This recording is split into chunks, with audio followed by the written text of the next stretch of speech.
Welcome to Shri academy online teaching classes 2020-21। सुप्रभात। मैं नीलम त्रिपाठी आज एक नए विषय के साथ प्रस्तुत हूँ। वह विषय है राष्ट्रीय प्रतीकानि। कस्यापि देशस्य राष्ट्रीय प्रतीकानि तद्देशस्य स्वाधीनतां स्वरूपं विचारशैली च ज्ञापयन्ति। किसी भी देश के राष्ट्रीय प्रतीक से उस देश की स्वाधीनता के स्वरूप और विचार शैली को जाना जाता है। अस्माकं भारतदेशस्य राष्ट्रध्वजः, राष्ट्रगानं, राष्ट्रभाषा, राष्ट्रपक्षी, राष्ट्रपशु, राष्ट्रपुष्पं च राष्ट्रीय प्रतीकानि सन्ति। हमारे भारत देश के राष्ट्रध्वज, राष्ट्रगान, राष्ट्रभाषा, राष्ट्रपक्षी, राष्ट्रपशु और राष्ट्रपुष्प राष्ट्रीय प्रतीक हैं। त्रिवर्णः अस्माकं राष्ट्रध्वजः अस्ति। 3 रंग हमारे राष्ट्रीय ध्वज में हैं। एषः त्रिभिः वर्णैः संयुक्तः। इसमें 3 रंग संयुक्त हैं। अस्य उपरि भागे पुण्यक वर्णः, इसके ऊपर भाग में केसरिया, मध्ये श्वेत वर्णः, मध्य में श्वेत रंग, अधोभागे हरित वर्णः चास्ति और नीचे भाग में हरा रंग है। पुण्यक वर्णः त्यागस्य, श्वेत सत्यस्य, हरितः च देशस्य समृद्धेः प्रतीकम् अस्ति।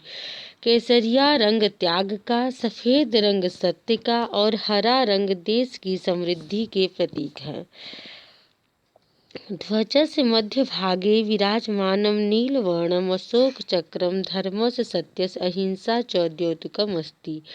ध्वज के बीच में विराजमान नील रंग अशोक चक्र, नीले रंग का अशोक चक्र धर्म का, सत्य का और अहिंसा का प्रतीक है। एतस्मिन् चक्रे चतुर्विंशति अराः सन्ति। इस चक्र में 24 तीलियां हैं। ते अस्माकं देशस्य सततं अहोरात्रं कालगतिं दिनमानं च सूचयन्ति। वे हमारे देश के सतत अहोरात्रम काल गतिम का मतलब हमेशा काल की गति और दिन की सूचना देते हैं। अस्माकं राष्ट्रगानं जनगण मन इति अस्ति। हमारे देश का राष्ट्रीय गान जनगण मन है। अस्य रचयिता कवि श्रेष्ठ रविन्द्रनाथ ठाकुर अस्ति। इसके रचयिता कवियों के श्रेष्ठ कवि रविन्द्रनाथ ठाकुर जी हैं।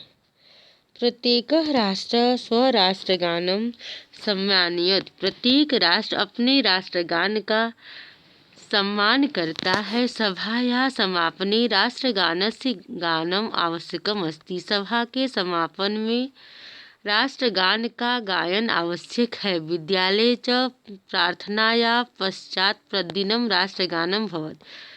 विद्यालय के प्रार्थना के पश्चात प्रतिदिन राष्ट्रगान होता है। हिंदी अस्माकं देशस्य राष्ट्रभाषा अस्ति। हिंदी हमारे देश की राष्ट्रभाषा है। अस्याः लिपि देवनागरी अस्ति। इसकी लिपि देवनागरी है। एषा लिपि नीति राम वैज्ञानिकी सर्वदोष परिमार्जिता च वर्तते। इसकी लिपि अत्यंत वैज्ञानिक सभी दोषों से परिमार्जित है।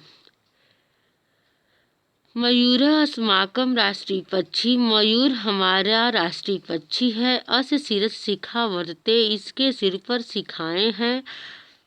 और अस्य पृष्ठभागे शोभन्ते। इसका पिछला भाग के जो पंख हैं बरह वह अत्यधिक सुंदर प्रतीत होते हैं। अस्य सौंदर्य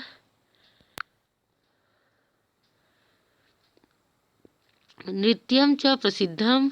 इसका सौंदर्य पूर्ण नृत्य प्रसिद्ध है। अयम सुंदरतायाः कलायाः च द्योतकः। यह सुंदरता और कला का प्रतीक है। मयूरः मेघम दृष्ट्वा स्वबरहं प्रसार्य नृत्यति। मयूर मेघ को देखकर अपने पंख को फैलाकर नाचता है। सर्प भक्षणम अस्य जन्म सिद्ध गुण। सर्प का भक्षण करना इसका जन्म सिद्ध गुण है। विष कारकाणाम उपद्रव कारकाणाम च सांत्वना विनाशः भवेत। विष कारक उपद्रवकारी का समूल नाश होता है। इति अस्य मानवानां कृते शुभ संध्या। यह मानव को शुभ संदेश देता है। अस्माकं राष्ट्रीय पशु व्याघ्र अस्ति। हमारा राष्ट्रीय पशु बाघ है। ऐसा पशु अतीव शूरः भवति। यह पशु अत्यंत शूर वीर है। राष्ट्रीय जना शक्ति संपन्ना भवेयुः। राष्ट्रीय लोगों में शक्ति से संपन्न है। इति अस्य संदेश। यह ऐसा संदेश देते हैं। राष्ट्रीय जना शक्ति संपन्ना भवेयुः। राष्ट्र के लोग शक्ति से संपन्न हो, यह ऐसा संदेश देते हैं।